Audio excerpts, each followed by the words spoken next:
Michael Harrington had been gone for 3 years when Maria Sanders returned to his grave with the twin boys he never got to raise. She expected silence, not the fury of Evelyn Harrington, the billionaire matriarch who believed she controlled every part of her son's life, even in death. But the moment Evelyn saw the children, the truth she buried 20 years ago began clawing its way back to the surface, and nothing in the Harrington empire would remain the same.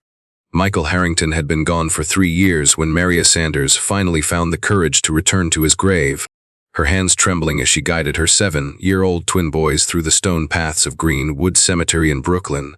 She had waited for this moment, dreaded it, needed it, feared how much it would hurt to stand where Michael was buried, yet nothing could have prepared her for the mix of longing and dread that rose in her chest as the marble headstone came into view. It felt unfair how peaceful the place looked, with old oak trees stretching wide branches overhead and early morning sunlight spilling across cold granite. Life kept moving while her world had been broken for so long. The boys, Lucas and Matthew, held tightly to her coat, unaware of the weight their mother carried or the history buried beneath their feet. Maria knelt down slowly, brushing fallen leaves from the engraved name she had whispered in the dark for 2 decades, Michael Harrington. The man she had loved in secret, the man who had promised her a future. The man who had never gotten the chance to fight for their family. She felt a rush of memories, him laughing in a crowded Brooklyn diner, him holding the newborn twins with tears in his eyes, him telling her that someday, somehow, he would tell his mother the truth, that he was done living under the suffocating expectations of the Harrington empire. That money didn't matter if he couldn't have the life he wanted. How young they had been, how stupidly hopeful. How unaware of the storm that Evelyn Harrington would unleash. She swallowed hard and touched the stone with the tips of her fingers, a small gesture she had dreamed about during every year in prison. Not even the worst nights behind bars when she lay awake in a cold cell wondering if her boys were safe. Wondering if they remembered her voice. Wondering whether Michael ever found out what really happened had erased the need to say goodbye properly. She wanted to tell him everything, that she survived, that she never stopped loving him, that the twins were kind, bright, and full of the same stubborn spark he'd had. She wanted to tell him she tried. God, she had tried. Lucas tugged at her sleeve. Mom, this is really Daddy's place, he asked, his voice low but steady. Maria hesitated. She had rehearsed this explanation for years, yet saying it aloud felt like stepping onto thin ice. She whispered, this is where he rests. Lucas pressed his lips together in the way he did when he was thinking hard, his warm brown eyes scanning the headstone.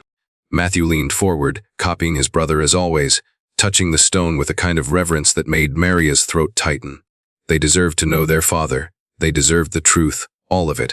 She opened her mouth to speak, to tell them who he was, what he was like, how he used to sing to them at night before everything fell apart, but footsteps cracked across the gravel behind them. Sharp-clipped, unmistakably expensive footsteps. Maria froze, her heart lurching before her mind even caught up. She knew that sound. She had heard versions of it in courtrooms, in corporate buildings she'd been forced to clean, in nightmares where power came in heels instead of boots. She turned slowly. Standing just a few feet away was Evelyn Harrington, dressed in a tailored black coat that probably cost more than Maria's rent for a year. The aging billionaire looked like she'd stepped out of a magazine spread. Immaculate hair, pearl earrings, flawless composure, but the expression twisting her face was anything but elegant. It carried fury, shock, and something much darker. For a fraction of a second, Evelyn looked at Maria with pure disbelief, as if her mind refused to accept what her eyes were seeing. Then her gaze dropped to the boys, 2 small, living reflections of the son she had adored, and her face drained of color. She looked like someone who had just seen a ghost, and in a way she had. Maria stood, instinctively pulling the boys behind her. Her pulse roared in her ears. She had expected many things: fear, grief, even the faint hope that she might someday send flowers to this grave without hiding, but she had not expected to confront Evelyn Harrington face to face. Not here, not today, not ever. What are you doing here? Evelyn demanded, her voice tight, controlled, but quaking with restrained outrage. She took a step forward, the edge in her tone sharp enough to cut. How dare you bring them to my son's grave? Her gaze flicked to the twins again, lingering longer this time. The resemblance was undeniable. Michael's eyes stared back at her twice. Maria felt her chest tighten as old fear clawed its way up her spine. This was the woman who had destroyed her life with a single phone call. The woman who had arranged fabricated evidence, bought witnesses, bribed officers, and painted her as a thief. The woman who had ripped her children away and called it protection. The woman whose power had swallowed Maria whole for 20 years. But even fear has limits, and prison has a way of burning weakness out of a person. Maria straightened her shoulders. "I'm here because I have the right," she said quietly, her voice steady even though her hands trembled. "Michael was the father of my sons." It was the truth Evelyn had spent half her life burying. The truth she had believed would stay buried forever. Evelyn's jaw slackened. "Your sons," she repeated as if the words themselves were offensive. "Michael would never," but she stopped. She couldn't finish the sentence. Not while two little boys with Michael's smile were staring at her. The truth was written on their faces in a language biology never lets anyone rewrite. Evelyn's breath hitched. Her polished composure cracked for the first time in decades. She looked at the boys, then at Maria, then at the headstone, as if trying to reconcile 20 years of lies with the living proof standing in front of her. "No," she whispered, more to herself than to them, "this cannot be real." Maria watched Evelyn's world tilt, watched the disbelief melt into something raw: fear, guilt, maybe even regret. But whatever Evelyn felt, it wasn't enough to undo what she had done. Nothing could restore the years Maria had lost, the birthdays she missed, the lullabies she had sung to concrete walls instead of her own children. Nothing could bring Michael back to see the family he had dreamed of. And yet here they were, mother-sons, secrets rising from the grave they had gathered around. Maria steadied her breath and placed a hand on each boy's shoulder.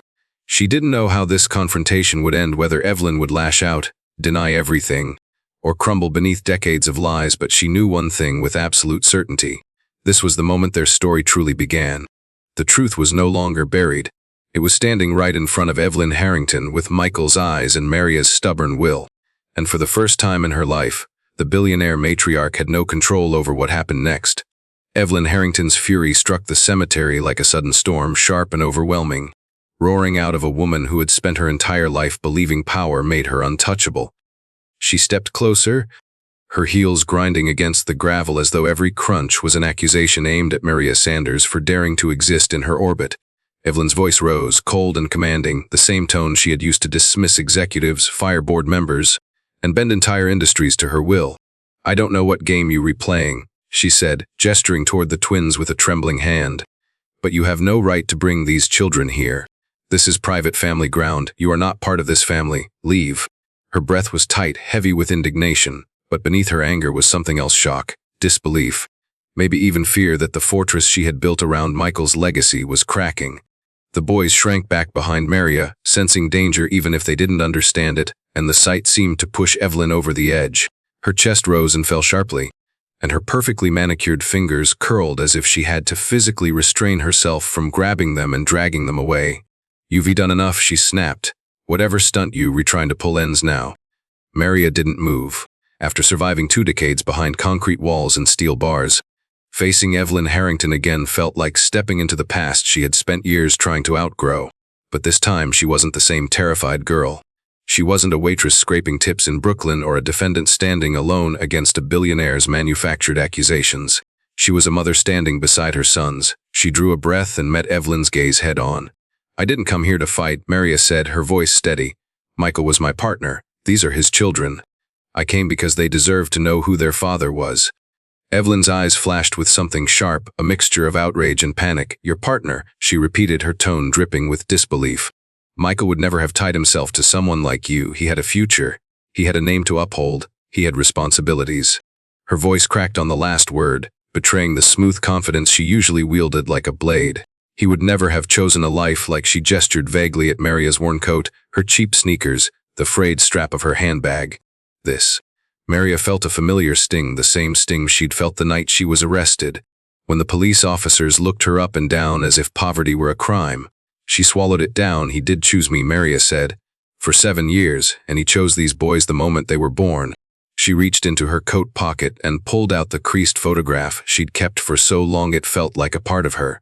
"This isn't a game. This is the truth Michael never got to share with you." Evelyn refused to look at the photo. She turned her head with a tight jerk of her chin, as though acknowledging it would shatter her world. "Fabrications," she spat. "I've seen desperate people try to latch onto my family before. You're no different. You can doctor photos, you can make up stories." "It's not fake," Lucas interrupted, stepping forward unexpectedly. His voice trembled, but he stood tall. "Mom showed us pictures of Dad. That's him and that's us. We were not lying." Evelyn stared at him, stunned that one of the boys had spoken. She looked into Lucas's brown eyes, saw the flecks of gold that were identical to Michael's, and for a moment her expression faltered. Her breath hitched just once, barely noticeable, but Maria caught it. Evelyn was starting to see the truth whether she admitted it or not. But admitting it meant acknowledging everything she had done. That resemblance means nothing, Evelyn whispered, although her voice lacked the conviction it once had. She turned sharply toward Maria. Children reflect whoever raises them. If you wanted them to look like Michael, I'm sure you planted the idea in their heads. Maria stared at her, stunned by how far Evelyn was willing to stretch denial. I didn't plan anything, she replied quietly. You stole them. You stole everything from us. The accusation made Evelyn stiffen as if someone had slapped her. I protected them, she hissed. Protected Michael from throwing away his future. Protected those boys from growing up in squalor. Protected this family. She pressed a hand against her stomach as though trying to steady herself. Michael was naive, he was vulnerable. He didn't know what he was doing. He loved me, Maria countered. He loved them, and he was going to tell you. He wanted you to meet them. Lies, Evelyn snapped again, but her voice was starting to unravel. She looked from Lucas to Matthew to Michael's name on the headstone, and her breath seemed to catch in her throat. Something was happening behind her eyes, a wall she had built decades ago beginning to shake. Maria's heart pounded. Ask yourself why he looked so happy in that photo, why he kept coming every night after work, why he never introduced your perfect match, your chosen daughter-in-law, to anyone. Evelyn's face hardened. He was confused. She insisted he was young, he made mistakes. You mean he didn't follow your script, Maria said softly. He didn't choose the life you planned for him. The words struck Evelyn harder than any insult. Her breath wavered, and for the first time, the powerful matriarch looked small, just a grieving mother grasping at control she no longer had. He was supposed to lead the company, she whispered. He was supposed to carry the Harrington legacy. Everything I built was for him. And what about what he wanted? Maria asked. What legacy did he choose for himself?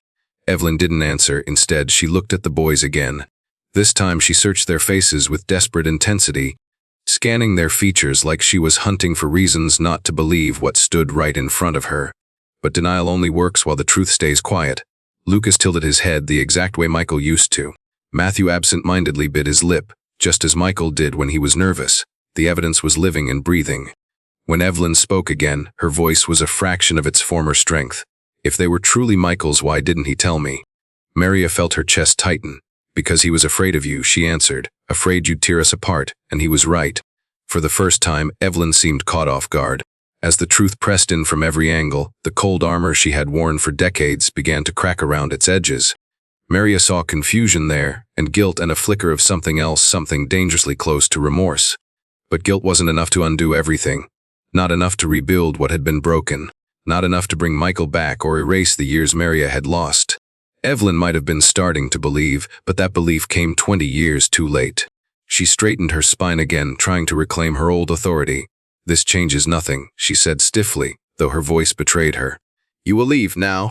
Maria met her eyes with a calmness she didn't feel. No, she said. I'm not leaving, not this time. And just like that, the power shifted away from Evelyn Harrington, queen of skyscrapers and fortunes, and toward the woman she once crushed. The woman who had returned with the truth Evelyn could no longer outrun. Maria felt the boys press closer behind her, their small hands gripping the back of her coat, as if they sensed the storm building between the two women.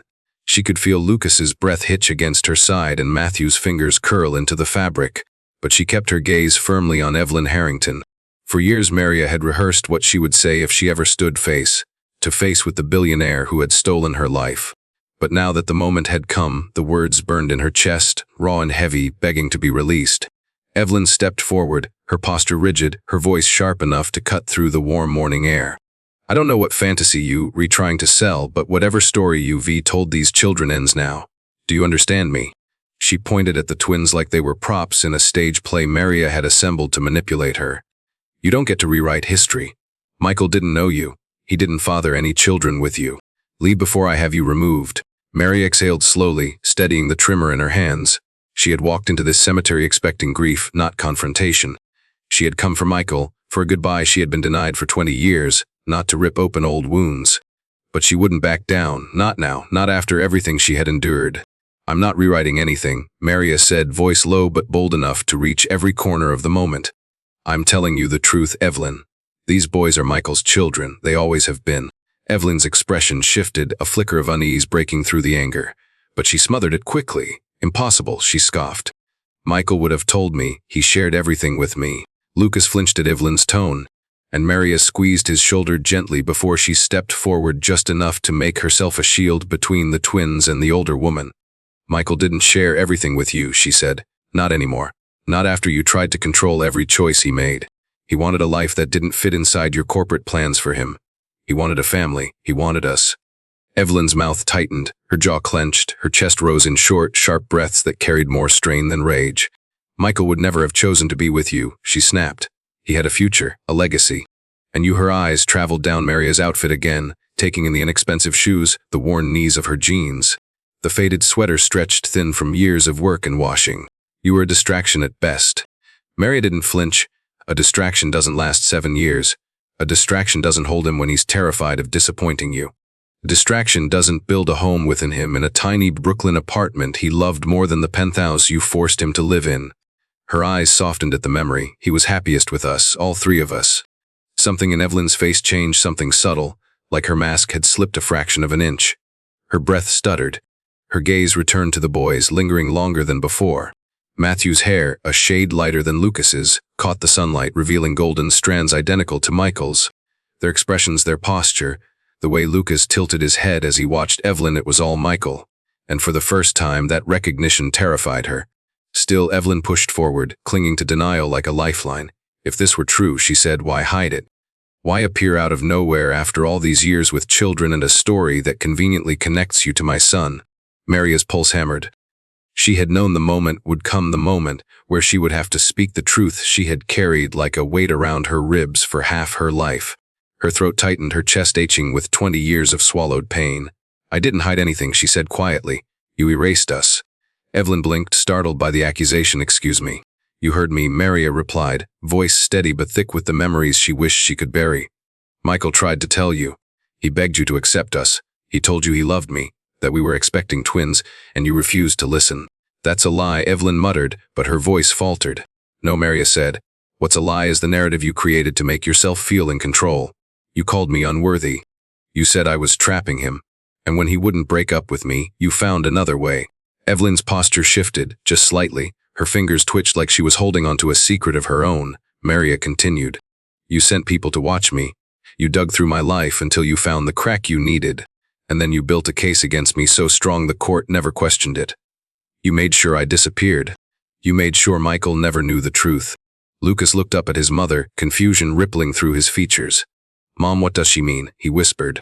Maria brushed his hair with her hand, her voice softening. Later, she whispered back, I will tell you everything later. But Evelyn heard him, and for the first time, guilt, real, raw guilt surfaced in her eyes. You went to prison because you committed a crime, she said, but the certainty in her tone was gone. She sounded defensive, cornered. You stole from one of my properties. The evidence was clear. Maria felt something cold twist inside her. The evidence you paid for, she corrected. The witnesses you coached. The statements you bought. The officers you pressured. I didn't steal anything. You needed me gone, and you made sure I was. That's not true, Evelyn whispered, but her voice trembled. Then look at them, Maria demanded. Look at these boys and tell me Michael would have abandoned them. Tell me he would have turned his back on his family. Tell me he wouldn't have fought for them if he had known. Evelyn's eyes darted toward Lucas and Matthew again, and this time the truth hit her like a physical blow. Lucas had Michael's exact posture, shoulders slightly squared, chin tilted with quiet determination. Matthew had Michael's slight smirk, the faint curve at the corner of his mouth when he was trying to suppress emotion. They weren't just similar, they were unmistakably his. For the first time since Maria had met her, Evelyn Harrington seemed to lose her footing. She stumbled back a step, her breath catching, her composure slipping in a way she couldn't disguise. She looked at the boys with something close to dread, as though the truth she had buried decades ago was rising from the ground beneath her. Maria's voice softened, though pain lingered in every word. These are Michael's sons, Evelyn. Whether you accept it or not doesn't change the truth. Evelyn pressed a trembling hand to her chest, her eyes locked on the twins. Something deep inside her shifted, a crack in the armor she had worn her entire life. A crack that could finally let the truth in. But denial dies slowly, especially for someone who built her entire world on control. She blinked rapidly, struggling to regain her composure. This changes nothing, she managed, but her voice didn't match her words. Nothing at all. Maria looked at her with a calm she didn't fully feel. It changes everything, she said, and we both know it. The truth had been spoken, and there was no turning back. Evelyn Harrington had made an art form out of denial, polished it, sharpened it. lived inside it for so long that anything threatening her version of reality was promptly buried beneath money, intimidation, or sheer force of will. But nothing in her arsenal prepared her for the moment she truly looked at the boys. At first she had seen them only through the haze of anger, too focused on Maria standing in front of her to recognize anything beyond insult and intrusion. But now, under the morning light filtering through the towering trees of Green Wood Cemetery, there was no avoiding what stared back at her. Lucas stood slightly ahead of his brother, just half a step, as if protecting him without even realizing it, just like Michael used to protect the weaker kids at school. The boy's posture was almost identical to her son's, the slightly lifted chin, the determined set of his shoulders, the way his eyes narrowed when confused or uncertain. Those eyes, Evelyn felt her breath lodge in her chest as she stared at them.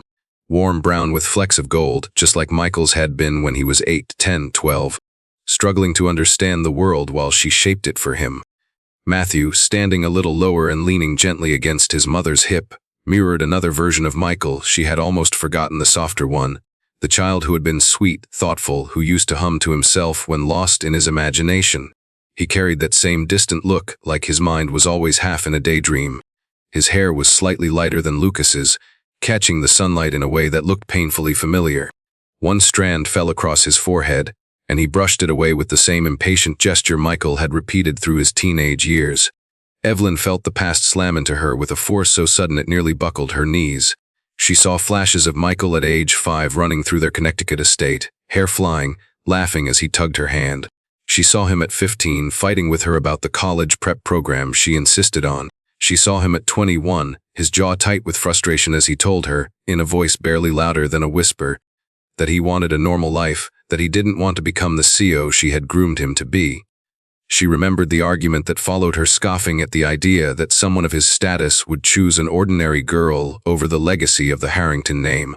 And now here were two boys who carried every part of him that she had allowed herself to forget, every smile, every angle of his jaw, every stubborn spark in his eyes.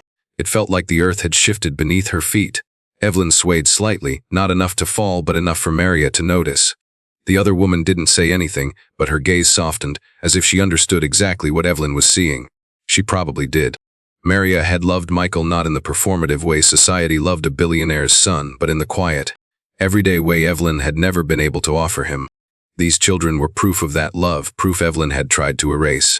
Lucas, unaware of the war unraveling inside the older woman, stared back with an earnestness that made it impossible to hide the truth any longer. "Why are you mad at us?" he asked, voice firm despite the uncertainty trembling around the edges. "We came to see our dad." Evelyn flinched. The word dad landed heavier than she expected, striking a part of her she thought she had hardened long ago. Michael had always wanted to be a father. She remembered the day he mentioned it, how he'd looked at a young couple pushing a stroller through Central Park and said, "Someday, I want that."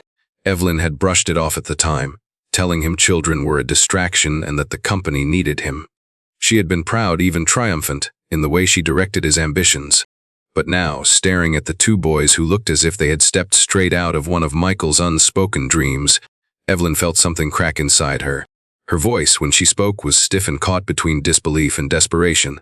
"How old are you?" Lucas answered cautiously, 7. 7, Evelyn repeated, the number echoing in her head like a countdown she had been ignoring. 7, Michael had been seeing Maria long before that. 7 years. She calculated quickly, painfully, and the truth hit her. These children weren't some convenient scam, not some ploy designed to manipulate her grief. They were conceived during the very years Michael had begun distancing himself from her, the same years he had returned home late, worn but strangely happy. Evelyn had assumed drugs, rebellion, irresponsibility. But oh, how wrong she had been. She tried to steady her breathing, but the air around her felt suddenly thick, too heavy to pull into her lungs. Her eyes traveled from one boy to the other, searching their features the way she once searched board reports for weaknesses. But there were no flaws here, no inconsistencies, no cracks to exploit. Only living proof that Michael had created a life she had never been allowed to see. Maria watched her carefully, understanding more about Evelyn's expression than Evelyn wanted anyone to. "You see it now," Maria said quietly, not triumphantly, not spitefully, just stating what was obvious. "You see him in them." Evelyn didn't answer, but her lack of response was answer enough. Her eyes flicked again to Lucas's jawline, to Matthew's smile, to the shape of their brows and the crease between their eyes, to the way Lucas shifted protectively in front of his brother. thinking he could stop a billionaire with nothing more than his small frame and stubborn will.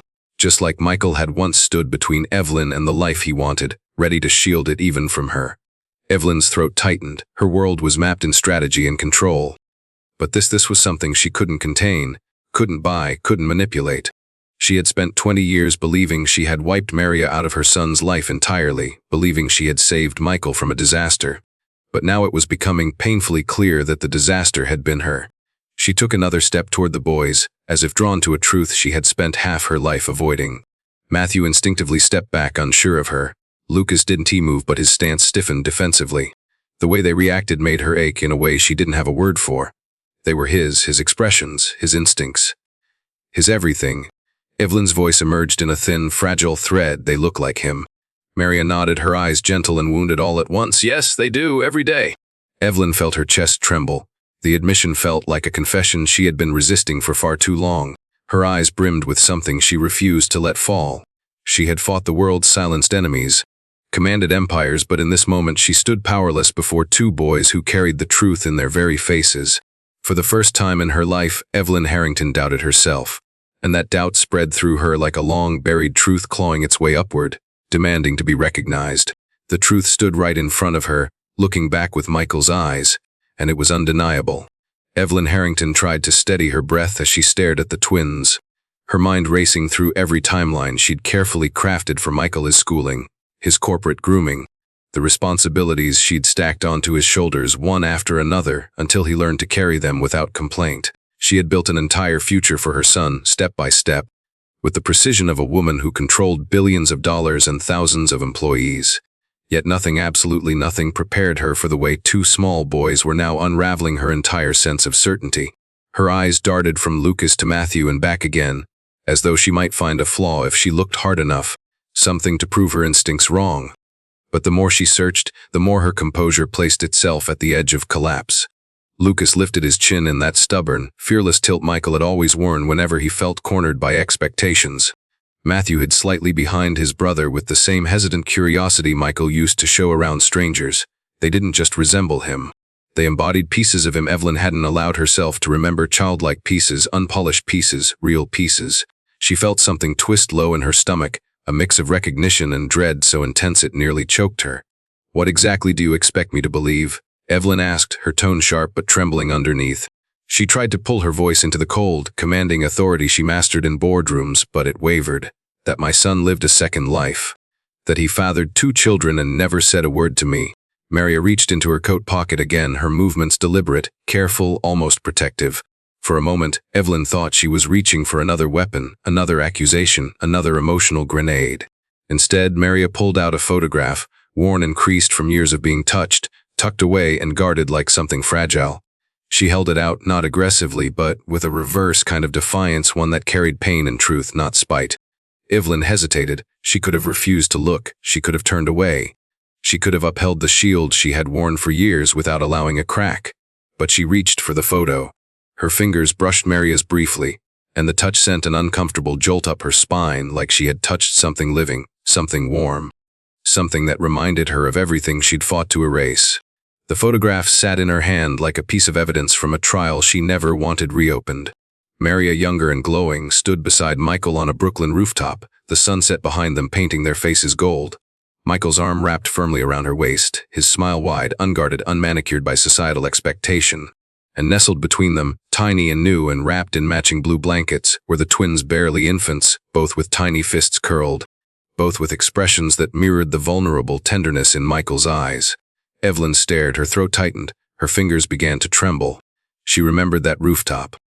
Michael had once mentioned going there to think, to breathe, but he'd never said who he was thinking or breathing with. She had assumed it was some quiet rebellion, some harmless escape from the demands she placed on him. She never imagined it was a home he'd built for himself, a family. Her voice emerged in a croak. Where did you get this? Maria exhaled, her eyes tired but steady. Michael took it. He printed it for me. He kept the original. I don't know where it is now. Maybe you found it and threw it out. Evelyn flinched at the accusation, not because Maria said it, but because she couldn't rule out the possibility. Over the years, she had discarded countless items she deemed distractions in Michael's life. Notes, gift bags, personal trinkets, souvenirs he brought home from places she didn't approve of. Had she thrown away proof of her son's happiness without even looking closely at what it was? That doesn't prove anything, Evelyn whispered, but even she didn't sound convinced. Maria drew another breath. She pulled out a second photo, this one of Michael holding the twins, one boy in each arm, his cheeks wet with tears of pride. Evelyn's chest constricted. She remembered the day he came home late with swollen eyes and refused to say why. She had scolded him, told him leaders didn't cry. Now she realized those tears had never belonged to her. Evelyn's knees nearly gave out. She steadied herself on the edge of a granite headstone, someone else's. She realized vaguely, because she couldn't bring herself to touch Michael's just yet. Her breath came in uneven bursts. Her throat burned. No, she whispered, eyes glued to the photo. He would have told me. He couldn't have kept something like this from me. Maria stepped closer with caution, her voice heavy with years of loss. He tried so many times. But every time he got close, you shut him down. You didn't want to hear anything that didn't match the life you built for him. That's not true, Evelyn snapped, but her words broke at the edges. I loved him. I gave him everything. You gave him everything except freedom, Maria replied calmly. Except the right to choose his own family. The truth struck Evelyn with a force that left her reeling. She could feel her face heat, feel humiliation rising like a tide she couldn't outrun. She tried to stand straighter, to reclaim even a fraction of her former authority. But the weight of what she was seeing, what she had missed, what she had destroyed, pulled at her like an anchor. She lifted her gaze to the twins again. Lucas stared at her with defiance that looked just like Michael's during their last argument. Matthew tilted his head with the same gentle curiosity Michael had shown as a child. None of this was fabricated. None of this was staged. Her voice faltered. Did he love them? Maria's expression softened painfully. More than anything, he came home every night after work just to hold them. He said they were the first thing in his life that felt real. She paused. He wanted to tell you. He planned to, the night before. She choked a little, unable to finish. Evelyn's breath stopped. Before what? Maria stared at the ground. Before he died. The cemetery felt colder all at once. Evelyn staggered as though someone had struck her. She clutched the photograph harder, knuckles whitening. She remembered that night, Michael arriving home restless, stressed, saying he needed to talk. She had dismissed him, too busy with a board call to listen. He had paced at the far end of her study, opening his mouth twice before giving up. Then he left, and she never saw him alive again. A thought stabbed through her. He was coming to tell me, and I didn't let him. For the first time, Evelyn's voice cracked without restraint. Why didn't he try harder? Maria met her gaze, eyes filled with something deeper than anger, something like sorrow for all the things Evelyn had never let herself feel.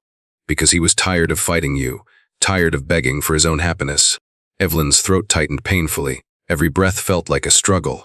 She looked again at the twins, Michael's sons, the grandsons she never allowed herself to know, the family Michael had died trying to protect. Her knees finally buckled, and she sank onto the stone bench beside the grave, photographs shaking in her hands. She tried to speak, but her breath hitched too sharply to form words. For the first time in a long time, Evelyn Harrington didn't feel powerful. She felt exposed, undone, cracked open by the truth she had avoided for 20 years. Maria watched her quietly, her hand resting protectively on Lucas's shoulder. Matthew pressed against her side. She wasn't gloating. She wasn't celebrating. She looked like a woman witnessing the unraveling of someone she once feared and pitying her just a little. Evelyn's voice emerged at last, barely audible. They really are his. Maria nodded. The world Evelyn had constructed, her empire of certainty, authority, and manufactured truths began to crumble piece by piece. And for the first time, she was forced to face reality. Michael had never been hers to control. He had belonged to a life she had refused to see. A life that stood before her now, looking at her with his eyes. Evelyn stood frozen in the middle of the cemetery as the weight of reality pressed down on her, forcing cracks through the steel, hard certainty she had clung to for years. She had always believed she was the smartest person in every room, the one who saw every angle, anticipated every threat, controlled every outcome. But now, staring at two boys whose faces were unmistakable reflections of Michael, she realized just how blind she had been. Her world relied on facts, data, loyalty, and force. Yet she had missed the clearest truth of all, the truth that lived in Maria's trembling hands and in the matching brown eyes of the twins. Still, Evelyn wasn't someone who broke easily. Instinctively, she reached for the tools she understood: investigation, verification, proof. She cleared her throat and forced her voice to steady. "If you expect me to believe any of this," she said, "then I need more than photographs. I need confirmation. Anyone can manufacture a story." Her gaze was sharp, almost predatory. "If what you're saying is real, then someone knows something, someone saw something. Michael didn't live in a vacuum. He didn't raise children in secret without help. Her words sounded logical, almost clinical, but her hands shook as she crossed her arms. The twins noticed the tremor, and Lucas stepped slightly in front of Matthew, protective in a way that tugged painfully at memories Evelyn had buried decades ago. She remembered Michael stepping in front of his younger cousins at a family gathering, shielding them from a rambunctious dog. He had been 12. The resemblance was haunting, yet Evelyn clung to denial in the only way she knew, by reaching for cold, hard evidence. If you retelling the truth, she continued, then somebody in Michael's life must have known you. A neighbor, a landlord, a coworker, a friend. Someone had to see him with you. Where did you live? Maria hesitated, not because she wanted to hide anything, but because revisiting that part of her life was like pressing on a bruise that never fully healed. A walk up in Brooklyn, she answered quietly, near Prospect Avenue, a tiny place, old building, 3rd floor. She swallowed hard. Michael came almost every night. Evelyn scoffed automatically, clinging to disbelief like a lifeline. Impossible. He was working 18-hour days. I monitored his schedule. I knew where he was. Maria shook her head. He came after you thought he was asleep. He slipped out the side door of your penthos. He used the train. He said he needed something real. Something that didn't feel like a business contract. Evelyn's jaw tightened. She knew Michael had slipped out at night sometimes, but she assumed it was typical young adult rebellion, secret parties, late night bars, girls chasing his wealth. She never imagined he was building a family. She took a shaky breath and turned her attention toward the twins again. She studied them with laser focus, as if scanning their features might uncover the truth faster than any DNA test. Lucas held her gaze without fear, while Matthew shifted closer to his mother. Their reactions were so different, yet so familiar. Michael had always been the brave one in public, but soft in private. Maybe the boys had inherited that too. For a moment, the recognition hit her so hard she had to look away. But Evelyn Harrington wasn't a woman who accepted anything without proof. Her mind snapped into strategy mode, working through possibilities like she was assembling a high-stakes corporate acquisition. She pressed her hand to her temple. If Michael saw you so often, then someone in that building must remember him. A superintendent, a neighbor, someone. Maria sighed. They did remember him. They loved him. He fixed the broken banister in the hallway when the landlord ignored it. He carried groceries for Mrs. Henderson in Thurby. He played guitar for the kids downstairs on Saturdays. He wasn't pretending to be someone else, Evelyn. He was just being himself. Evelyn blinked, stunned. The Michael she knew was brilliant, disciplined, and ambitious, but also exhausted, weighed down by expectations she layered onto him like armor. She could not imagine him fixing a banister or playing guitar for children. Yet the more she tried to deny it, the more the description fit the boy he had been before she molded him into something else. Evelyn's breath wavered again. If he was so involved, she challenged, then why didn't he bring the children to me? Why didn't he force the issue? Maria felt her chest ache. He tried. He wanted to tell you the night before he died. Evelyn's face twisted in pain. She remembered that night too well. Michael had paced her study floor, hands in his pockets, expression tense. He had tried twice to speak, and each time she cut him off, once to take a business call, once to lecture him about his upcoming responsibilities. She thought he was avoiding a mistake she disapproved of. She had no idea he was trying to tell her about a family she didn't even believe in. Evelyn felt her throat constrict as the memories flooded back. She pushed them aside and straightened her back, desperate to regain control. Do you have anything else? She demanded. Letters, messages, anything that proves you and Michael had a real relationship. Maria's face darkened with something deeper than anger hurt. He wrote me letters, she said, hundreds. But I only ever got 3. The rest. She narrowed her eyes at Evelyn. Someone intercepted them.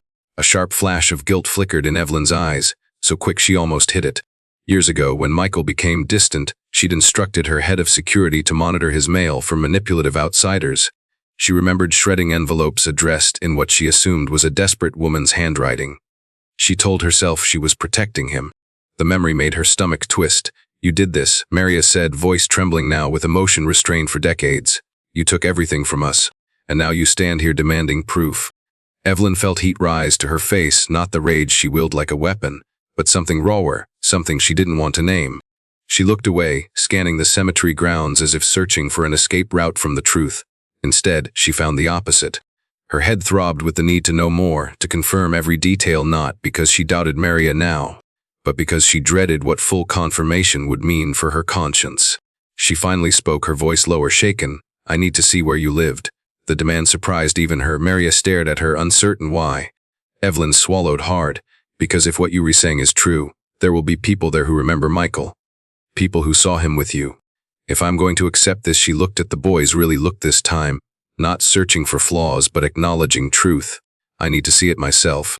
Maria hesitated. She didn't know Evelyn anything, not a tour of the past, not access to memories Evelyn had torn apart. But Lucas tugged at her sleeve and whispered, "Mom, she needs to know." His voice wasn't forgiving, just honest. Matthew nodded quietly. Maria turned back to Evelyn. "Fine," she said. "I'll show you, but you re not going there to judge us. You re going to learn the truth your son tried to give you." Evelyn drew in a deep, unsteady breath. "Then let's go," she murmured.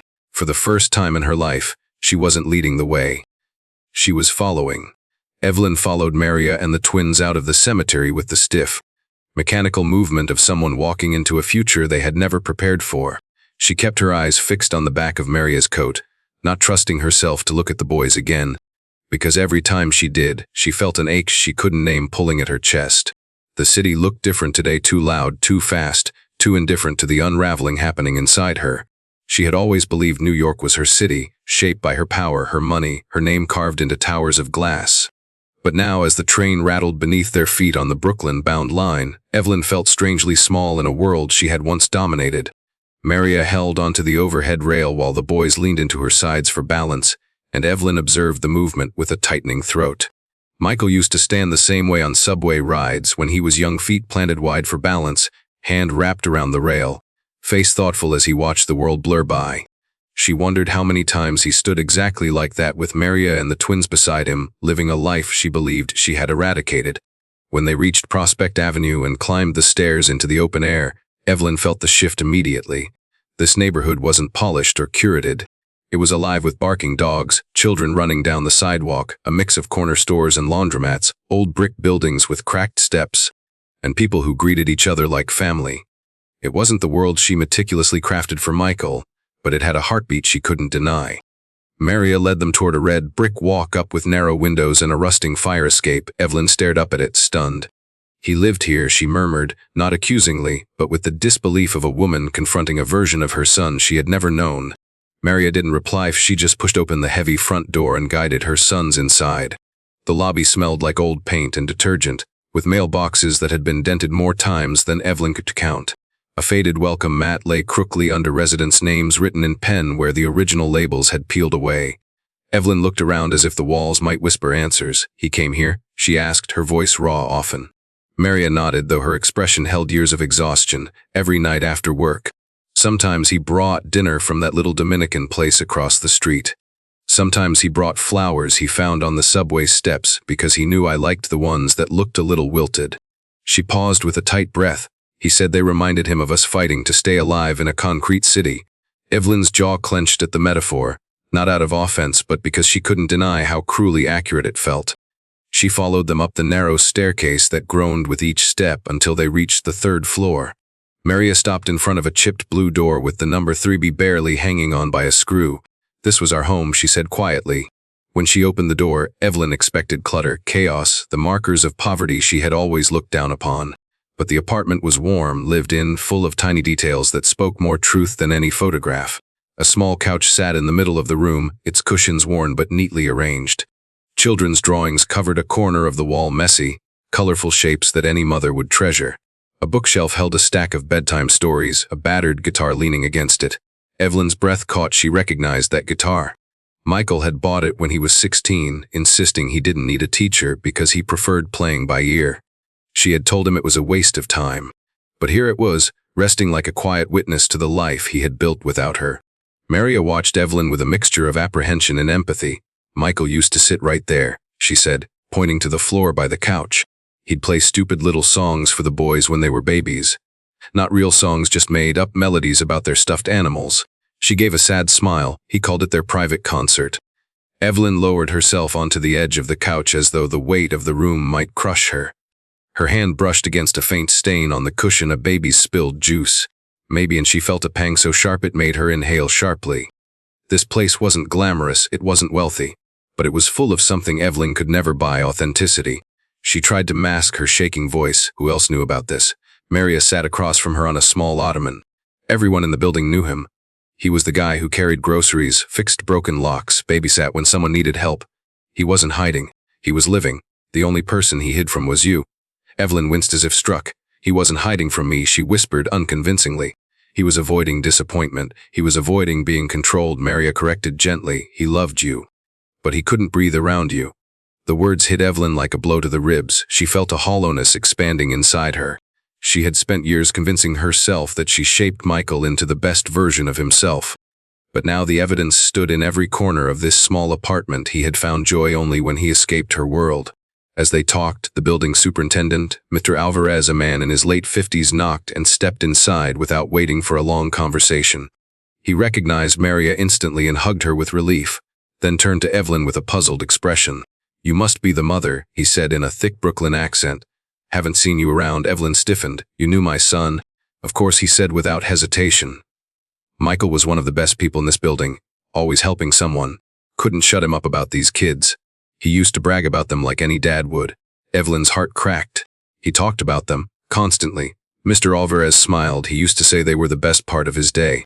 The room spun slightly around Evelyn as the truth settled into her bones. She could deny Maria. She could deny the photos. But she couldn't deny a building full of people who had loved her son for who he really was. She felt something wet gather in her eyes but blinked it back, refusing to break. Not here, not in front of Maria. She stood abruptly, needing air, needing space. Needing anything that would keep her from drowning in the reality that she hadn't just missed her son's life, she had erased it. When she looked at Lucas and Matthew again, they held her son's legacy in their features. They were proof of everything she failed to see. And for the first time, Evelyn Harrington understood the full magnitude of her mistake. She hadn't just lost a son. She had destroyed a family that had existed right under her nose, in a Brooklyn apartment she never knew existed. She turned toward the door, gripping the frame to stay steady. Her voice, though thin and strained, carried the weight of a woman unraveling. "I need more time." But even as she spoke, she knew time was the one thing she had already taken too much of. Evelyn stood in the middle of the tiny Brooklyn apartment as Maria's words about the letters echoed through her mind, blending with fragmented memories she had spent years suppressing. She could feel her chest tightening, her breath catching in an unfamiliar way, not from rage, but from the sudden, brutal understanding that she had destroyed parts of her own son's life without ever realizing it. As Maria spoke about writing hundreds of letters from prison, Evelyn's gaze drifted toward the small kitchen table where a stack of unopened envelopes lay neatly arranged by the twins' old letters Maria had recently recovered from a box that a retired mailroom clerk had admitted to stashing away after being paid under the table by a corporate handler. The very phrase made Evelyn's stomach twist because she knew exactly what that meant and who had been behind it. Memories flashed the quiet meetings with her head of security, her authoritarian instructions to monitor all mail, all influences, all vulnerabilities, her insistence that anyone who posed even a theoretical risk to her son's future be neutralized. She remembered receiving reports of a damaging influence, and she remembered giving a curt nod before moving on to business contracts and investment strategies, never once questioning the cost of her decisions. It had never occurred to her that Michael's heart, not his reputation, was what she had severed. Now, looking at the letters, some wrinkled, some yellowed, all addressed in handwriting that carried pain and longing, she felt something inside her fracture. "I wrote every week," Maria said, her voice steady but thick with emotion, "for their birthdays, for holidays, for their first words, their first steps, when they got sick, when they lost a tooth. I wrote when I was terrified, when I was hopeful, when I didn't know if I'd ever see them again. I told them everything I wanted to say as a mother. But none of it reached them because someone made sure it didn't." Evelyn clenched her jaw, feeling her palms grow damp. Each letter was a piece of evidence, not of crime, but of devotion, of motherhood stolen by a woman who believed she had been protecting her son's legacy. Her breath grew heavier as she imagined Maria writing in a prison cell, pouring out love and desperation onto paper while Evelyn was sipping champagne at galas, discussing mergers, and giving speeches about responsibility and vision. She tried to steady herself, but the guilt mounted, weighing down her ribs until her shoulders sagged. "I never knew," Evelyn whispered, though the words felt cheap, flimsy, inadequate in the face of what she had done. Maria didn't raise her voices. She simply watched Evelyn with the tired, hollowed-out eyes of someone who had carried grief longer than her own freedom. "You didn't ask. You never wanted to know," she replied. "You just needed me gone." Evelyn's instinct was to argue, to defend herself, to protect the image she had spent a lifetime curating. But she couldn't.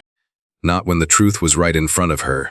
She turned away, gripping the edge of the window frame as if she needed something solid to keep her upright. Outside, kids played on the sidewalk and neighbors chatted on stoops, and Evelyn realized with a slow, crushing heaviness that this was Michael's real world, the one he had chosen, the one she had stolen from him. She remembered Michael as a child, clutching a comic book instead of the prep school textbooks she forced on him. Remembered him as a teenager sneaking out to volunteer at a community center she banned him from because it distracted him from responsibility. Remembered him as a young man trying to tell her something important, something urgent, and she had brushed him off. Now she knew what he had been trying to say. These boys, this tiny apartment, this woman, this had been his home, his life, his joy, and Evelyn had shattered it. She turned back toward Maria, her voice unsteady. "I didn't know Michael came here so often." Maria nodded. "He said he couldn't breathe in your world. He told me he felt suffocated by expectations, that he had to compartmentalize himself to survive." Evelyn felt as if Maria had driven a knife straight through her carefully maintained composure. She wanted to scream that she had given Michael everything, that she had built an empire for him, paved a future for him, made him into someone important. But deep down, she finally understood she hadn't given Michael everything, she had taken everything. Her voice cracked despite her attempt to keep it even. "I thought I was protecting him." Maria's expression didn't soften. "You were protecting your version of him, not who he actually was." The twins quietly watched the exchange. Lucas's brows furrowed with confusion and dawning anger. Matthew's eyes shimmered with questions he didn't know how to ask. Evelyn felt their gaze, felt their innocence and pain, and the guilt inside her became almost unbearable. She took a step toward the letters, her hand hovering above them. "May I?" she asked quietly. Maria hesitated, but then nodded once. Evelyn picked up one envelope. The handwriting was delicate, slanted, the ink smudged in a place where a tear had likely fallen. She opened it slowly, her fingers trembling. The letter inside began with, "My sweet boys, I hope you re-smiling today," and continued with words so full of love and longing that Evelyn felt her throat close. Maria had written about dreams she hoped to share with them, about memories she feared they'd forget, about love she hoped they'd feel even if they never read her words. It was raw, it was human, it was motherhood, and Evelyn had ripped it away. She pressed the letter to her chest and shut her eyes, trying to hold herself together as an overwhelming realization washed over her. Maria had loved those boys from a distance more deeply than Evelyn had ever loved anything without conditions. When she finally looked up, her eyes glistened. "I never wanted this," Evelyn whispered. "I never wanted to hurt him." Maria let out a long breath. "But you did, and you hurt us too. You hurt the boys most of all." The twins watched her, searching her face for answers, for remorse, for something that would make sense of years stolen from them. Evelyn felt their gaze, and for the first time in her life, she felt unworthy of being looked at. She lowered her head. Something inside her crumbled, not her authority, not her wealth, but the illusion that she had been a good mother. And in that moment, surrounded by letters of love she had buried and truth she had avoided, Evelyn Harrington finally understood the magnitude of the damage she had caused. She had not just broken Maria's life. She had broken Michael's. She had broken her grandson's before she even knew they existed. And now, with the truth laid bare, she felt the first sting of a grief she could no longer push away. Maria stood in the doorway of her apartment after Mir. Alvarez left, gripping the edge of the frame as though she needed the wood to help her stay anchored. The small space that had once held her entire world felt different now, larger somehow, echoing with every memory that Evelyn was finally being forced to confront. The twins hovered close, unsure of what to do, sensing the tension hanging thick in the room. Maria's voice was quiet but firm as she looked at Evelyn. "This is what I came back to after prison," she said. "I had nothing left, no job, no friends, no family, just a record that every employer turned me away for." Her gaze fell to her hands, rough from years of work that paid almost nothing. "When I was released, I went to the address I had memorized, the home I shared with Michael.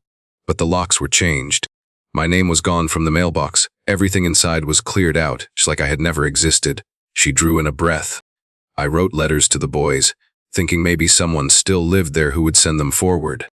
Then I found out that the building had been sold, bulldozed, replaced with condos under Harrington Properties." Evelyn lifted her chin as though struck. "I didn't know that land was connected to you." Maria gave a hollow laugh. "You bought half of Brooklyn back then. It wasn't personal for you, it was business. But for me, it erased the last place Michael and I built together. After that, I had nowhere to go except the shelter on 47th. Evelyn swallowed hard, her perfectly maintained composure slipping further. "You lived in a shelter," Maria nodded, "for 6 months, until I could get a housekeeping job." She motioned toward the cleaning supplies leaning against the kitchen counter. "I scrub floors in office buildings, the kind with your name on the lobby plaque." Evelyn's breath caught as if someone had punched her. She imagined Maria pushing a cart down glossy hallways under her company's logo, unseen and unacknowledged. cleaning the same spaces where Evelyn delivered speeches about leadership, community, and family values. The irony burned. Maria continued, her words steady but weighted with the exhaustion of years lost. I never stopped looking for the boys. I scanned school rosters, hospital logs, even social services lists, nothing. You buried their trails so deeply that even when I begged for information, people told me the records were sealed, that the family had full custody. That visitation was denied. She met Evelyn's gaze directly. You made sure I had no pathway to them. Evelyn blinked hard. I thought you were dangerous, dangerous. Maria repeated, her voice breaking into a painful whisper. All I ever did was love my children. She gestured at the twins, their tiny shoulders hunched. Do they look like boys who would have been in danger with me? Lucas and Matthew exchanged a glance, confused and hurt by the implication. Lucas stepped closer to Maria, slipping his small hand into hers. She's not dangerous, he said, staring straight at Evelyn. She's our mom. The words hit Evelyn with so much force that she physically stepped back. She opened her mouth to respond, but her voice failed. For the first time since the confrontation began, the kids were no longer just silent observers, they were defenders. They didn't understand the full story, but they understood loyalty and they understood love. Evelyn felt her breath choke in her throat. She pressed a hand to the back of a chair, not sitting, just steadying herself. She wanted to deny everything, to insist she had done what any mother in her position would do. But the look in Lucas's eyes, full of confusion, disappointment, and something she recognized as Michael's quiet determination, rooted her in place. The truth was becoming impossible to outrun. Maria continued, her voice growing firmer as she walked across the room. I cleaned offices at night, walked miles in the cold when buses stopped running. I ate leftovers from break rooms when my paycheck was short. I slept in a room with a broken heater in the winter and prayed the boys were warm wherever they were. She placed her hands on the back of the couch, the same couch where Michael used to play guitar. I didn't have birthdays with them. I didn't hear their first words. I didn't see them take their first steps. They learned to read without me. They learned to ride bikes without me. Every milestone a parent dreams about, I experienced it through guesswork and hope. She turned to Evelyn, tears finally gathering in her eyes but not falling. All because you saw me as a threat instead of as the woman who loved your son. Evelyn couldn't speak. Her throat tightened painfully. She felt the weight of each year Maria described pressing deeper into her conscience, layer after layer of guilt interlocking like chains. She imagined Maria alone in the shelter, writing letters to children who never received them. She imagined her scrubbing floors in buildings she owned, hoping that maybe one day she'd see a glimpse of her sons. And worst of all, she imagined Michael, heartbroken and forced to raise children in secret, wanting desperately to come clean but knowing the consequences of defying her would be catastrophic. Evelyn's knees weakened. She finally lowered herself into a chair, elbows resting on her thighs, head bowed as if the world had grown too heavy to carry. The twins watched her warily, unsure whether to feel sympathy or fear. Maria didn't comfort her. She simply let the reality settle over the room like dust that had been shaken free from the past. After a long moment, Evelyn lifted her gaze, her eyes red as if scraped raw. What did you do after you got out? She asked hoarsely. Maria inhaled. I lived, she said, not well, not comfortably, but I lived. She brushed a loose curl behind her ear. I survived because I had to believe that someday I'd find them. She looked at the twins with etching tenderness. I didn't know they were with your family. I just knew they were alive. And that was enough to keep going. Evelyn nodded slowly, painfully, as if every movement hurt. She looked at the boys again, at their faces, their innocence, their confusion. And finally, after years of denial, years of control, years of cruelty justified as protection, she whispered the words she should have said decades earlier. I was wrong. The confession fractured something inside her, and no amount of power could put it back together again. Maria hadn't planned on running into Lucas again after the day she left the courthouse. Her release papers still creased from her grip and her eyes blurry from the unfamiliar brightness of freedom. She carried with her only a plastic bag of state, issued belongings, and a fragile sense of hope she tried desperately to protect. She had stepped into the world with the determination of a mother who had spent 20 years preparing to rebuild her life, even while the weight of everything she'd lost pressed heavy on her ribs. But fate had its own plans. The encounter happened 2 months after she moved back into Brooklyn. On a cold autumn evening when the city lights flickered against damp sidewalks and her breath hung in the air like a visible reminder that she was still alive, still moving, still fighting for a future she wasn't sure she would ever be allowed to have. She had taken a night shift job cleaning offices in Manhattan, the type of job that demanded more from her body than it gave back in pay. But it was steady work and it helped her pay rent on the tiny apartment above the bodega. She was leaving a Midtown high-rise that night, pushing her cleaning cart toward the freight elevator, when she heard hurried footsteps behind her. She didn't turn around at first. People rushed through Midtown constantly, and she had learned to keep her head down. But the footsteps slowed, matching her pace, and something in her chest tightened. She turned just as a tall young man in a tailored charcoal suit approached, his expression tense as though he wasn't sure she was real. His hair was styled with the kind of precision that belonged to people who lived in penthouses, and his jawline was sharp enough to cut through glass. For a second, Maria's heart stopped because she recognized him instantly. Even after all these years, after losing every photograph and memory fragment she'd once held, she knew that face. He looked exactly like Michael, older, refined, polished in a way Michael never got to become, but the resemblance was undeniable. Lucas, her son, the boy she had carried under her heart. The boy she had kissed goodnight for the first months of his life before he was taken from her. The boy she had missed every day for 20 years. But Lucas didn't recognize her. He looked at her with polite curiosity, not the emotional recognition she longed for. He stepped closer, hesitating in a way that told her he wasn't used to hesitating around anyone. "Excuse me," he said, voice firm but edged with something uncertain. "Are you Maria Sanders?" Her breath caught. Her pulse hammered in her throat. She had imagined this moment 1,000 times, but never like this, never with him in a suit, with her in a janitor's uniform, with her hands smelling faintly of bleach and her hair pulled back into a worn ponytail, because she'd rushed to finish her shift. "Yes," she managed, though her voice cracked. "I'm Maria." Lucas swallowed and nodded slowly. He seemed almost relieved, though confused by why he felt relieved. "I saw your name on the employee roster," he explained. "We have a Sanders working one of the floors. I didn't think much of it until I saw you leaving." He paused, studying her face with a careful intensity that made her knees weak. "My name is Lucas Harrington." She nearly collapsed at the name. She knew that name. She had whispered it into the dark for 20 years. She had prayed he was alive. She had imagined him on birthdays, wondered what he looked like, wondered whether he still had the dimple on his left cheek. And now he was standing right in front of her, taller than she imagined, handsome in a way that hurt, because every piece of him reminded her of Michael. She wanted to pull him into her arms and never let go. Instead, she forced a small smile. "It's nice to meet you, Lucas," she said, her voice trembling despite her effort to appear composed. Lucas looked at her for a long moment, then said something that punched the air from her lungs. "I think I've seen you before." Maria froze. "You have?" Lucas nodded thoughtfully. "Years ago, a woman kept sending letters to my grandmother's office. They were addressed to my brother and me. The name was the same, Sanders." He frowned, searching his memory. "She threw them out. Said they were from a stranger." Maria's knees went weak. She reached for the wall without realizing it, gripping the cool metal rail as her world tilted. Lucas didn't notice her panic. He was lost in his own confusion. "The handwriting looked like yours," he continued. "I don't know why I remember that. I was just a kid. But something about you feels familiar." His voice softened. "Do I know you?" Tears threatened to surface, but Maria blinked them back. She couldn't tell him, not here, not like this. He wasn't ready. He didn't know the truth, the lies, the years stolen from them. And she refused to take away his sense of stability without understanding the life he'd been given.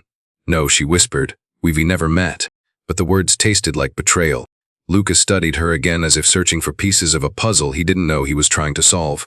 "You sure?" he asked. "Because I don't know. You seem like someone He stopped himself, shaking his head slightly. Professionals didn't say what he almost said. Executives didn't confess strange emotional reactions to strangers in janitor uniforms. But Lucas felt something he couldn't name, an anchor pulling him toward her. Maria took a steadying breath. "Can I ask you something?" Lucas nodded. "Anything." Her voice nearly broke. "Are you happy?" The question surprised him. "I'm successful," he said instead. "I run my grandmother's Manhattan office. I have a good life." But the way he hesitated before finishing told Maria everything she needed to know. Michael hadn't been the only one suffocated by Evelyn's world. Lucas offered her a small, polite smile. "Well, it was nice to meet you, Maria. Strange but nice." He turned to leave, but then paused mid-step. He looked back. "Do you work every night?" She nodded. "Most. Then maybe I'll see you around," he said, the corner of his mouth lifting. "I hope I do." Maria's heart cracked in the gentlest, most painful way. She watched him disappear into the lobby, her breath unsteady, her fingers trembling around her cleaning cart handle. When he finally vanished from view, she closed her eyes, pressing a fist to her chest. She had met her son. And he didn't know her, but he felt her. In some unspoken, instinctive way he felt her. And that was enough to keep her alive for one more day. Lucas left the encounter with Maria unsettled in a way he couldn't explain. The kind of uneasy pull that lingered long after he returned to his corner office overlooking Manhattan. It wasn't that he believed in strange coincidences or fate. Lucas Harrington was raised in boardrooms, conditioned to trust logic, numbers, and measurable outcomes, but something about the woman he met that night refused to leave his mind. Her eyes had held a familiar warmth, the kind he thought he saw once in a dream or in a faded memory he could barely grasp. And her reaction when he said his name, it wasn't surprise, it was pain. But why would a stranger hurt at the sound of his name? He spent the next week noticing details he had ignored his entire life. His grandmother, Evelyn, grew tense whenever anyone mentioned the past, especially his father. She controlled every narrative, every story, every memory that existed about Michael. Lucas had always assumed she did it because she loved her son too much, because the grief was too sharp.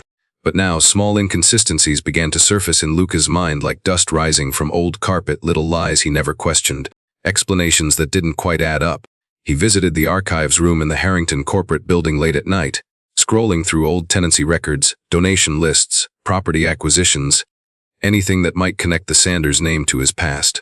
When he typed Maria Sanders in the tenant database, he was hit with an unexpected match. Apartment 3B, Prospect Avenue, leased 15 years ago.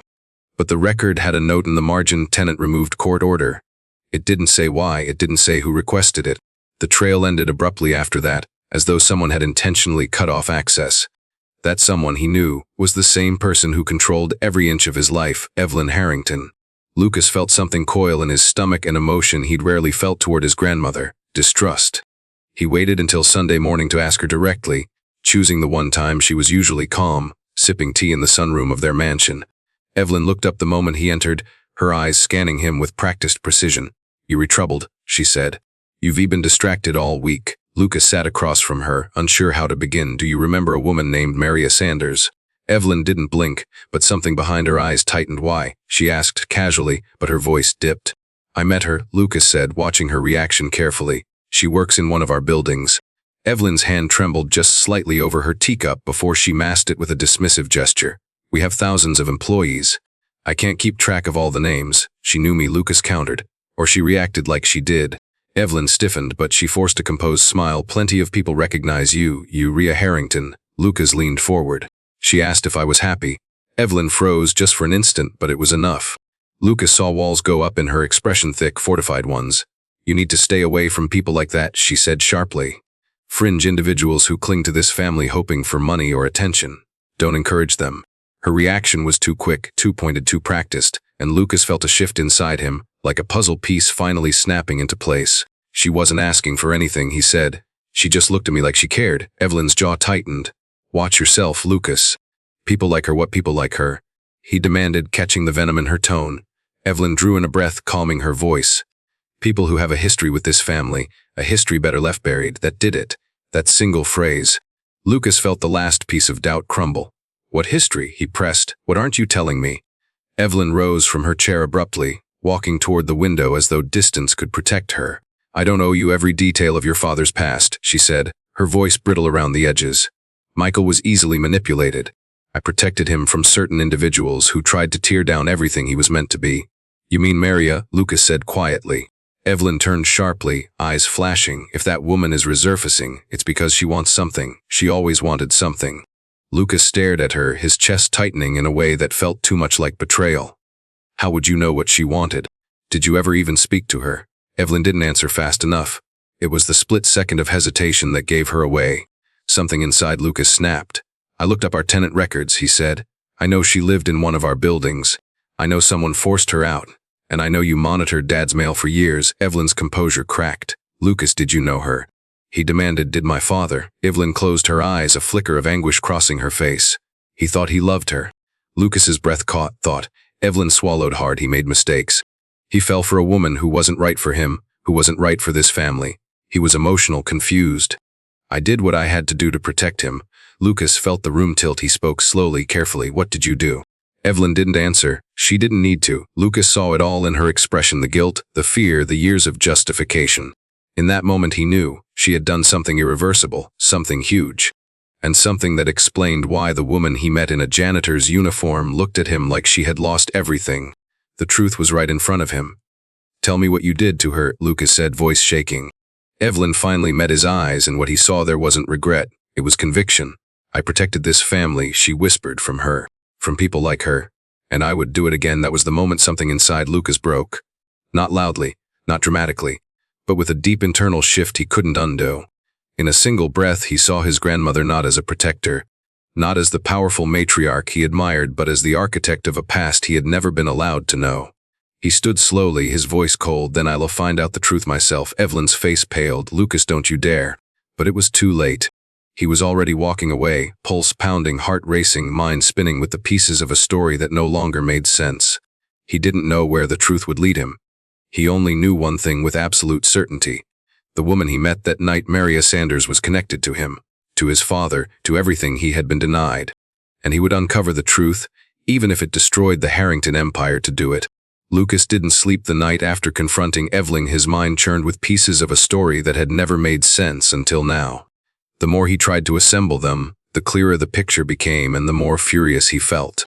He left the mansion before dawn, driving without direction until instinct guided him back to the Manhattan office building where he'd seen Maria working. He scanned the employee schedule and learned she'd be cleaning the 15th floor that night. But Lucas didn't want to wait. He wanted answers now. So he did something he had never once done in his life. He looked through police records without the Harrington name to protect or guide him. His father's name, Michael Harrington, appeared in public documents, but only as a victim, never as someone connected to criminal investigations. Then he typed Maria Sanders into the court archives, and his stomach dropped when her file appeared. A 20-year sentence for felony theft from Harrington properties, 20 years. But the evidence documented in the case was thin, almost insultingly saw a grainy security video that barely showed a face. Testimonies from employees who had since moved out of the country, receipts that looked photocopied 3 times over. Lucas felt a cold rage spread through him. This wasn't justice, this was sabotage. He pulled up transfer logs, witness statements, prosecutorial notes, everything he could access. Each detail painted a clearer picture. Maria had been framed, carefully, methodically, and someone with deep power had orchestrated it. There was only one person with motive, money, and influence to make something like that happen: Evelyn Harrington. Lucas's breath shook. He sat back in his chair, hands gripping the armrests, feeling betrayed, furious, and sick all at once. His grandmother had destroyed this woman's life. She had ripped him and Matthew away from their mother, forged a narrative about abandonment, and built an empire on a lie. Lucas dug deeper, searching for any trace of his father's involvement. Court records showed Michael was overseas on business the day of Maria's arrest. A note in the file said he was notified after the resolution of the matter. That phrase made Lucas shove the laptop away in disgust. They had cut Michael out of the truth. They had trapped him in a narrative designed by Evelyn. They had taken his voice from the story just as surely as they had taken Maria's freedom. Lucas felt something harden inside him.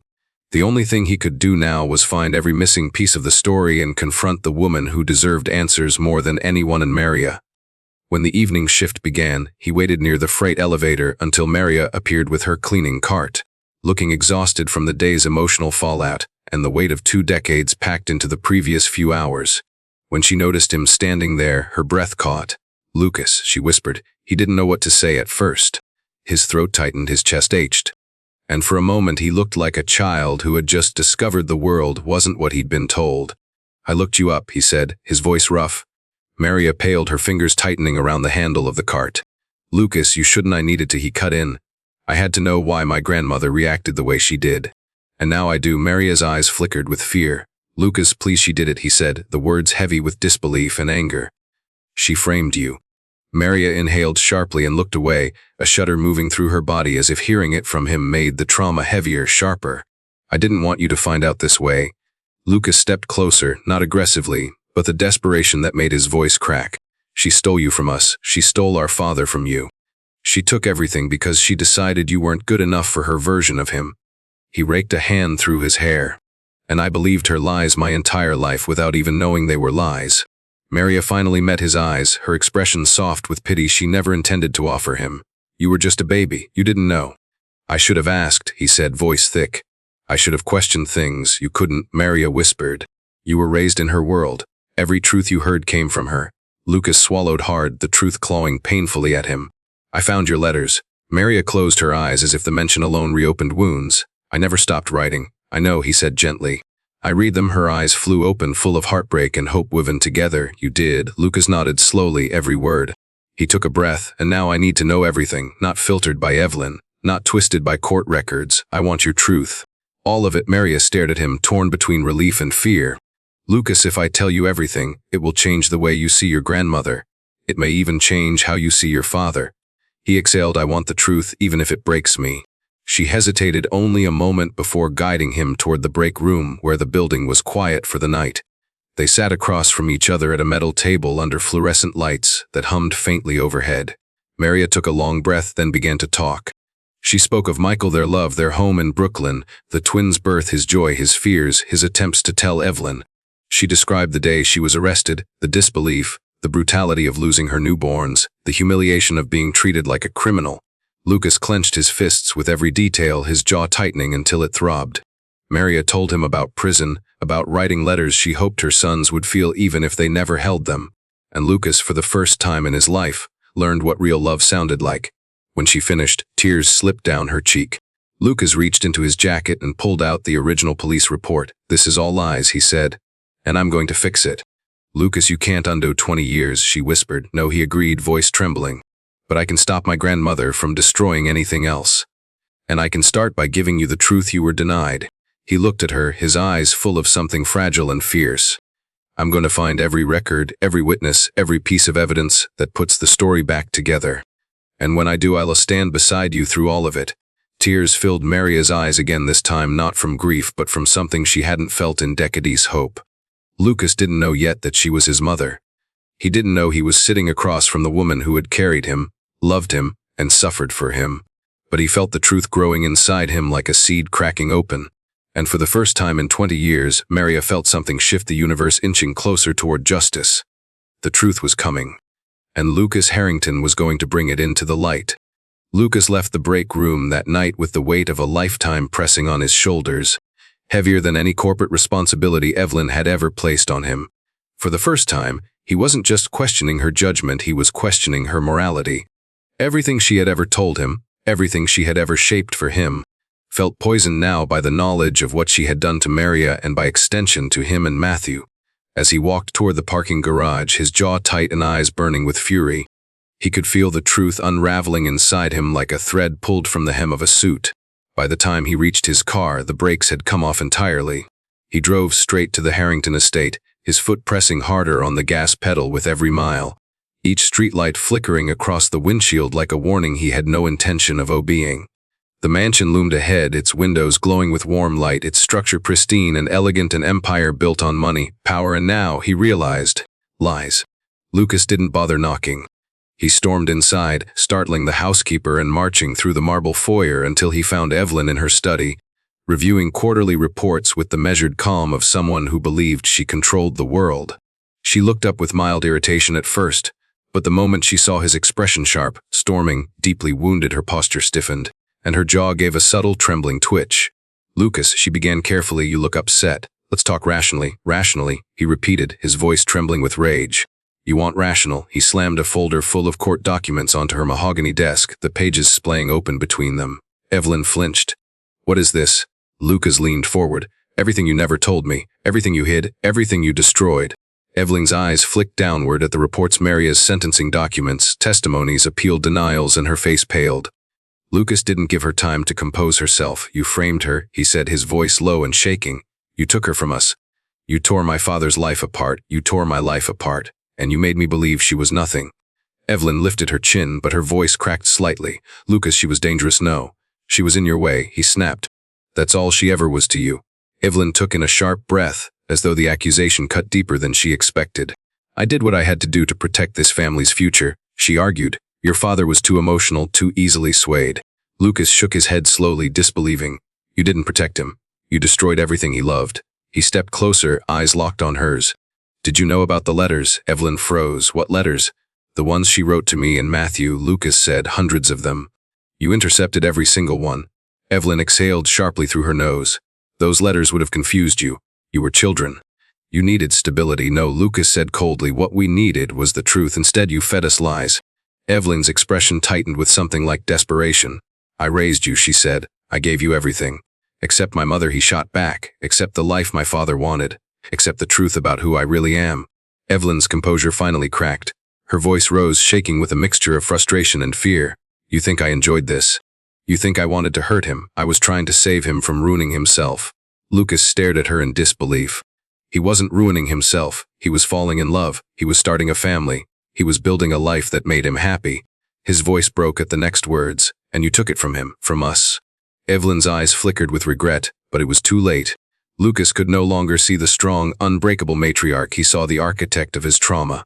He grabbed the folder, yanked out the police statements, and threw them onto her desk. I read everything, he said. And I will tell you what, I didn't find one shred of proof that she ever committed a crime. He pointed at the documents. Because you orchestrated the entire thing. You manipulated the system. You bought out the witnesses. His words came out like blows. You destroyed an innocent woman, and you destroyed your own son by doing it. Evelyn stepped back, breath unsteady. Lucas didn't let up. Do you know what she's been doing since she got out? Scrubbing floors, taking buses at night, living with guilt for crimes she never committed. He paused, his voice gaining a deadly softness. And every time she walked into one of your buildings, she had to look at your name while knowing you took everything from her. Evelyn's eyes widened, a flash of horror crossing her face, a realization she hadn't allowed herself to feel until now. Lucas finished with a voice that cut straight through the air. You didn't just take her future, you took mine. You took my father's, and you let us grow up believing she abandoned us. Evelyn opened her mouth, but no words came out. Her face blanched, her hands trembled. And then, in a voice that sounded smaller than Lucas ever remembered hearing, she whispered, I thought I was doing the right thing. Lucas stared at her like he was seeing a stranger. He shook his head slowly. You weren't protecting us, he said. You were protecting your ego. He stepped back as though the very sight of her hurt. I'm done letting you control the story. He grabbed the folder and turned toward the door. Evelyn reached out, her voice breaking. Lucas, please. Lucas stopped, his back to her. The truth is coming out, he said without turning around, whether you want it to or not. And then he walked out of the room, leaving Evelyn Harrington alone with the one thing she'd spent her entire life avoiding: consequence. The empire she'd built finally felt smaller than the truth she'd tried to bury.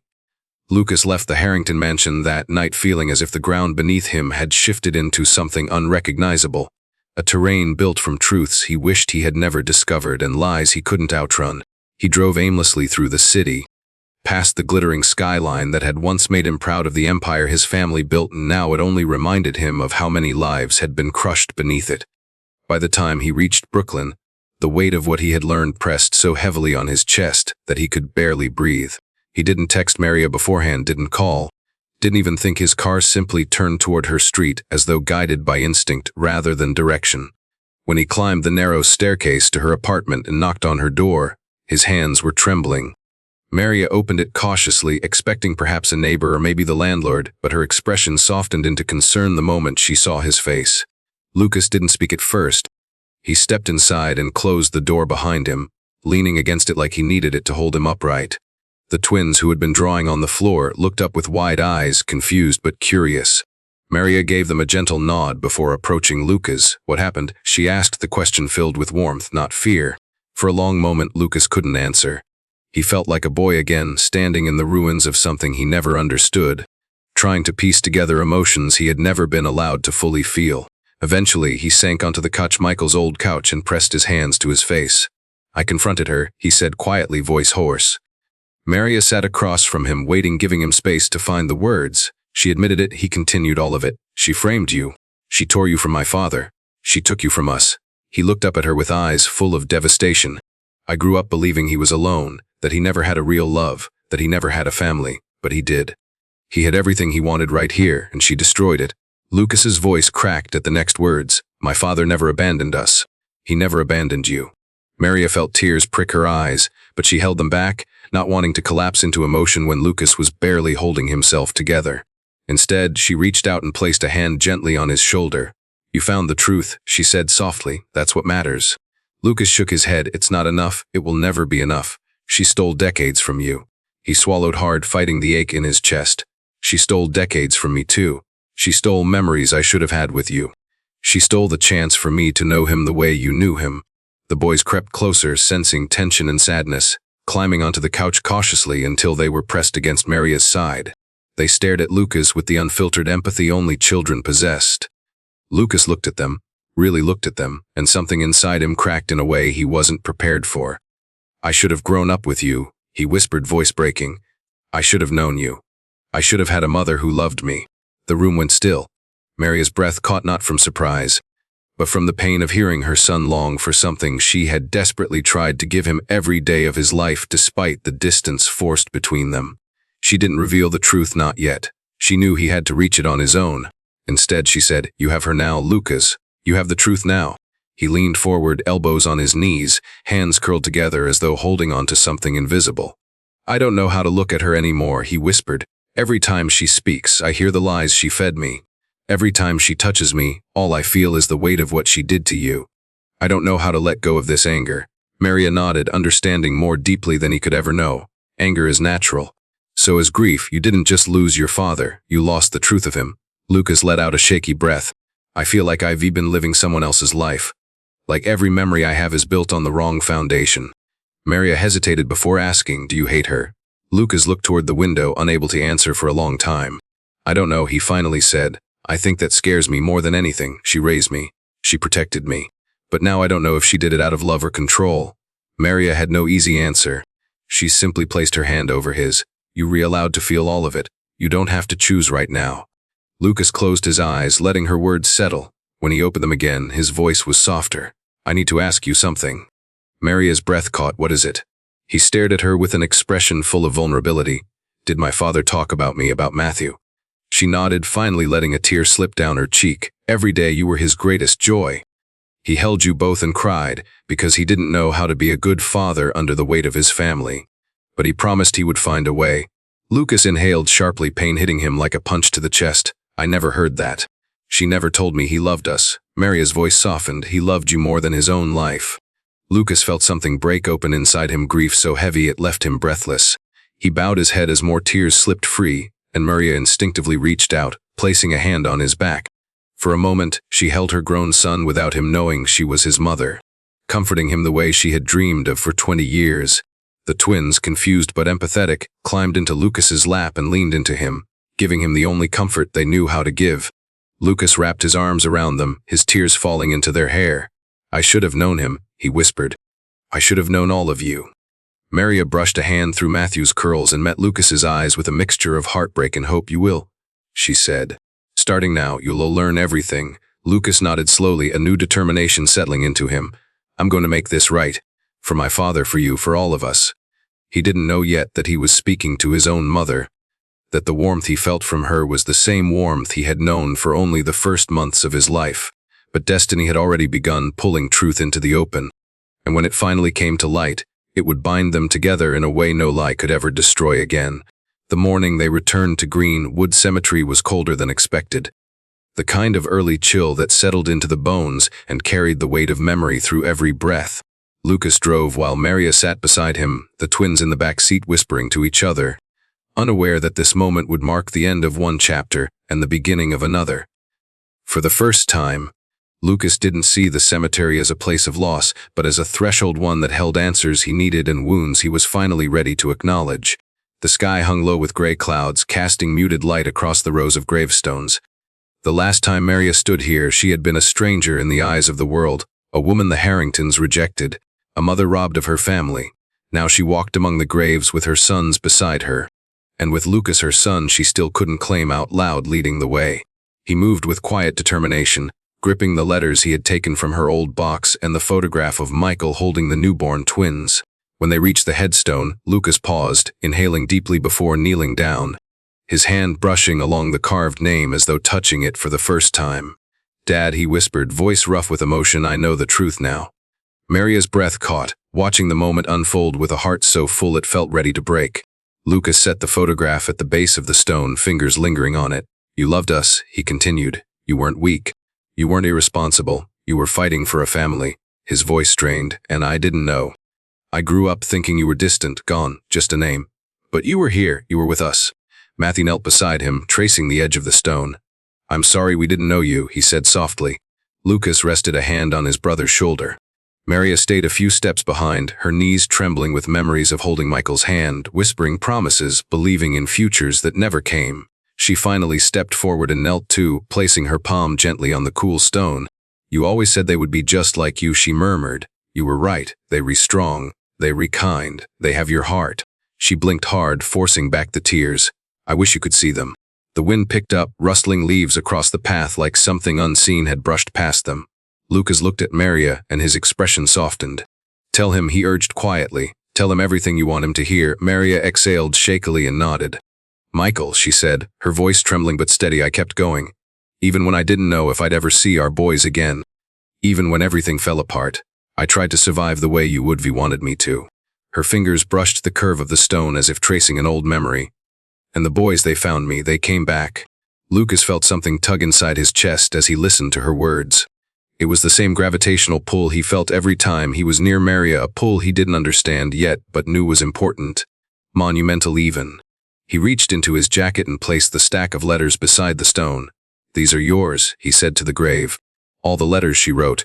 All the love you never got to know she carried for us." He paused, his voice thickening.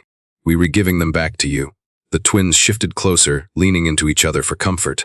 Lucas stood and stepped back, giving Maria space to speak to Michael in a way she never had the chance to. She placed her hand over her heart, breathing through the weight of years lost. "I forgive you," she whispered, "for not telling her, for carrying everything alone, for leaving before your boys could grow up seeing who you really were." Her voice cracked, "And I forgive her too." Lucas stiffened slightly, glancing up at her. Maria continued, "Not because she deserves it, but because holding on to anger would only keep your memory heavy. I want your memory to be light for them." Lucas felt a tremor pierce through him. Forgiveness wasn't something he was ready for, but hearing Maria speak it made him see that healing wasn't weakness. It was strength. He stepped forward again, pulling the twins close, his eyes fixed on the name carved before him. "We were a family," he whispered. "And we were going to be okay." The weight of the words settled into the air, grounding all four of them. It didn't erase the past, it didn't erase pain, injustice, or years broken apart, but it stitched together a fragile beginning. Maria looked up at Lucas then, really looked at him, and for a moment she felt the urge to reach for him the way a mother would.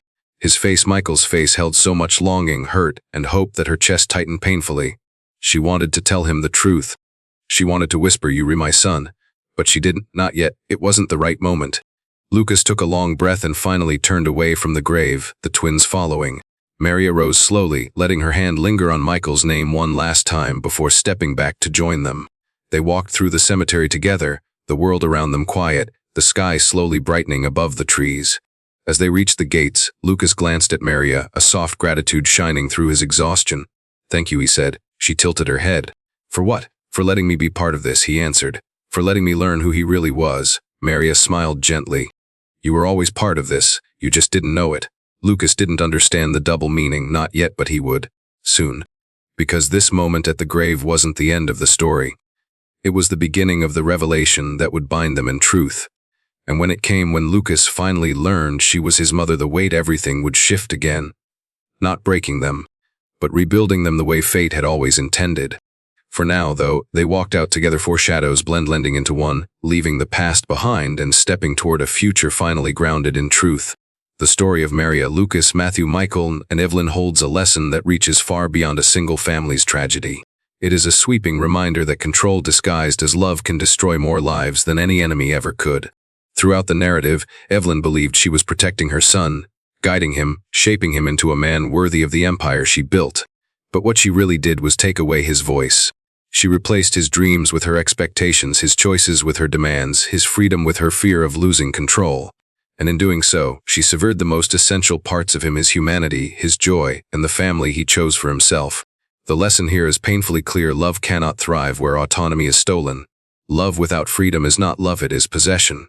Michael's story becomes a symbol of the cost of parental domination, proving that even the strongest bond can suffocate under the weight of unyielding expectations. When a parent believes they have the right to decide the life their child must live, without listening, without understanding, without respect for who that child truly is, they don't protect them, they imprison them. Another powerful lesson from the story is that truth has a way of resurfacing, no matter how deeply someone tries to bury it.